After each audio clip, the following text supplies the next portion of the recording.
And tomorrow, the trial of 3 men charged with shooting and killing Ahmaud Arbery resumes in Georgia. The defendants claim they believed he was a burglar when he was out jogging in a neighborhood last year. After Reverend Al Sharpton sat with Arbery's family in court last week, defense lawyer Kevin Goss said, quote, "We don't want any more black pastors coming here." Attorney Ben Crump then responded to that comment, saying, quote, "We are going to bring 100 black pastors to pray with the family next week." Here to talk about this trial is Leslie Ricard Chambers. She is a former prosecutor and federal trial attorney. Thanks for taking the time for us tonight. Thank you for having me. So how would you wrap up week 1 of the testimony? Wow. So I would wrap it up as being a week of a lot of ups and downs.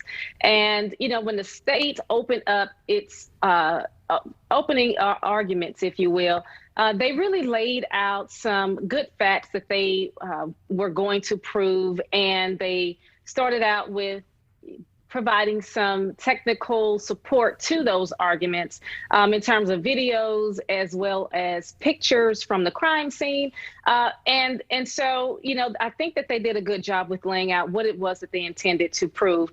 As far as the witness testimony, the various witness testimonies, I thought that there were some highs, and then at the same time, there were some lows. The highs came in when it was revealed that at least with the defendant who was seen capturing the video of Ahmaud running away, as well as the other co-defendants sort of pinning him in, and the younger Michael having possession of that shotgun. You know, it was revealed that that particular defendant didn't feel or wasn't secure in whether or not a crime had actually been committed, and that he sort of inserted himself. And so that was something that the state was able to capitalize on. You know, at the same time, though, I think a few wins for the defense came with the fact that the police work in the initial phases of the investigation, it was lackluster. And so the state needed those initial investigative officers to really provide some strong content from a law enforcement perspective, from the initial responders' perspectives. And I didn't quite think that the state got what they needed there. Well, there was testimony from that sergeant who testified after the shooting of Greg McMichael, after the shooting, that Greg McMichael said to him, quote, Arbery was trapped like a rat. I think he was wanting to flee, and he realized something, that he was not going to get away. That doesn't sound like self-defense to me. It does not sound like self-defense. And that's the problem with the statute of self-defense. It's that it opens up the door for too many people to insert themselves in situations to become vigilantes in terms of ensuring that they get some justice of some crime that they think that's been committed. And, you know, that's why the state of Georgia did away with that law, because it opened up the doors for too many issues. And so when you couple the totality of what we saw in the videos, as well as that statement, that is pretty damning information against at least the senior McMichael. And then it also gives the sense that this bias that exists in that community, it substantiates that, right? And, you know, we heard testimony even this week from the owner of the home where Ahmaud Arbery was seen going in, and that deposition testimony given by that witness also revealed that that homeowner knew about other individuals going into that home and even taking things, not reporting it to the police, and even praising those folks for going in and taking boards. And I think that there was a couple that was seen on video, maybe perusing around a boat that was on the property, and at the same time didn't give rise to the call to police. And so here, I think that all those occurrences, the totality of all of those circumstances are really going to lean into the bias argument that the state presented in their opening arguments. And then, of course, this bombshell this week, the defense saying he doesn't want any more, the defense attorney saying he doesn't want any more black pastors in the courtroom in Georgia. We know how that plays out publicly, but what about for the jury, which, as you point out, is almost all white? Right. So that's the oxymoron here, right? I mean, they got what they wanted. The defense got what they wanted in terms of the jury makeup on the front end and being able to effectively use their peremptory challenges and eliminating all of the minorities who were potentially going to be placed on this jury. And then to now say that we don't want any Black pastors, and I perceive that as not wanting any more Black people, period, regardless of what their status is in the community.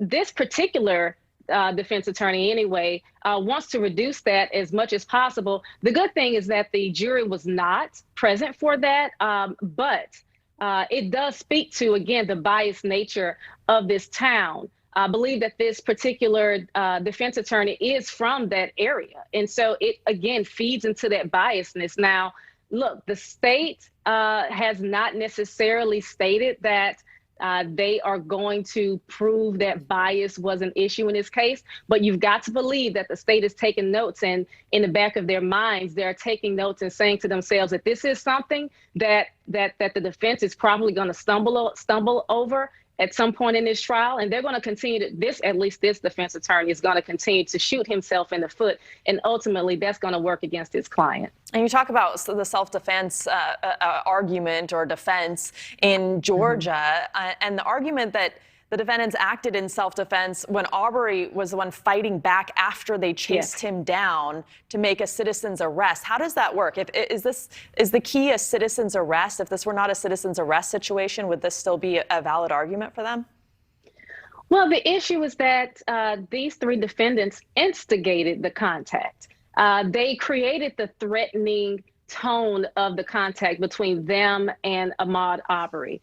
And it wasn't just that there were three men ganging up on him, and it wasn't just that there were at least one or two vehicles that were used to target this young man. But the younger McMichael had a 12-gauge shotgun.